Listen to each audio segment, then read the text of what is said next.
Baik, Assalamualaikum warahmatullahi wabarakatuh.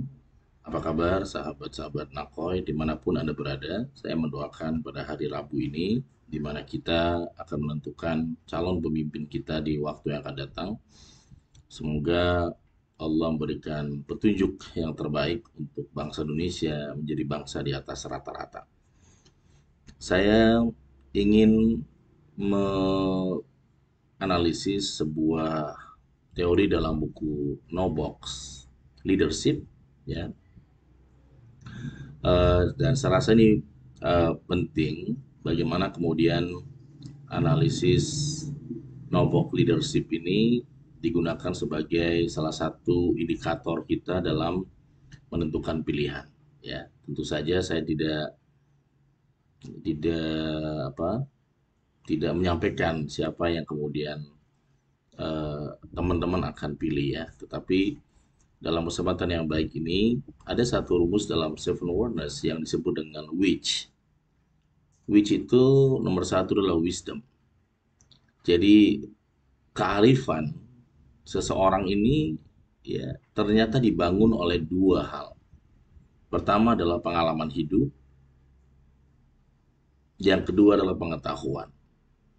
Jadi pemimpin yang menghargai pengalaman hidupnya, pengalaman hidup orang lain, menghargai sejarah, pemimpin yang punya masa-masa kritis, masa-masa tidak nyaman, masa-masa sulit, masa-masa berat, dan masa-masa kritis tersebut mampu dijadikan sebagai daya ungkit di dalam ilmu kesadaran atau self awareness disebutkan sebagai one minute awareness. Jadi, ya, carilah pemimpin yang punya, ya, wisdom atau pengalaman. Nah, pengalaman dalam memimpin ini sangat penting, ya, teman-teman yang great. Dan ternyata juga tidak hanya pengalaman, tapi juga wisdom dibangun oleh pengalaman, yang kedua dibangun oleh yang namanya pengetahuan. Jadi melahirkan kearifan atau kebijaksanaan.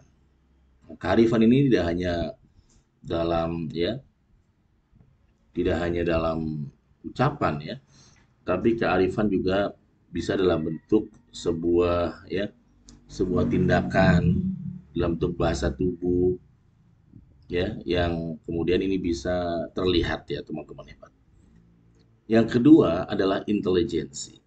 Which intelijensi? Intelijensi atau kecerdasan ini berhubungan dengan bagaimana seseorang mampu, ya, menyelesaikan persoalan-persoalan yang ada gitu.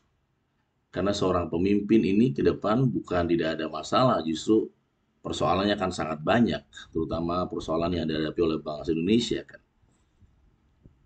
Multiple intelijensi, memiliki kecerdasan yang multiple.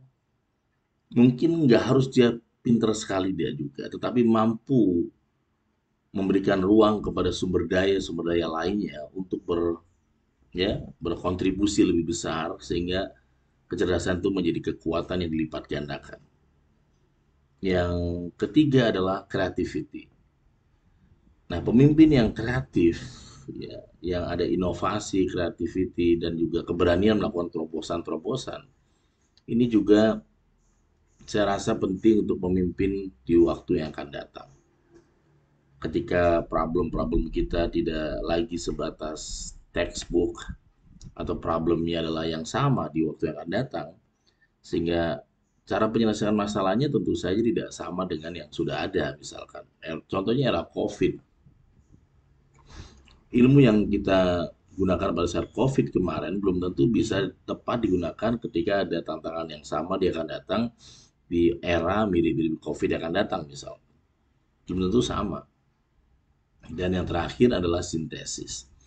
Nah, inilah sintesis ini adalah sebuah gambaran bagaimana seorang pemimpin itu mampu menjadi, ya, mensinkronisasi sesuatu yang berbeda tetapi kemudian bisa menyatu untuk sebuah kesatuan yang lebih besar, adalah kesatuan bangsa Indonesia ke depan.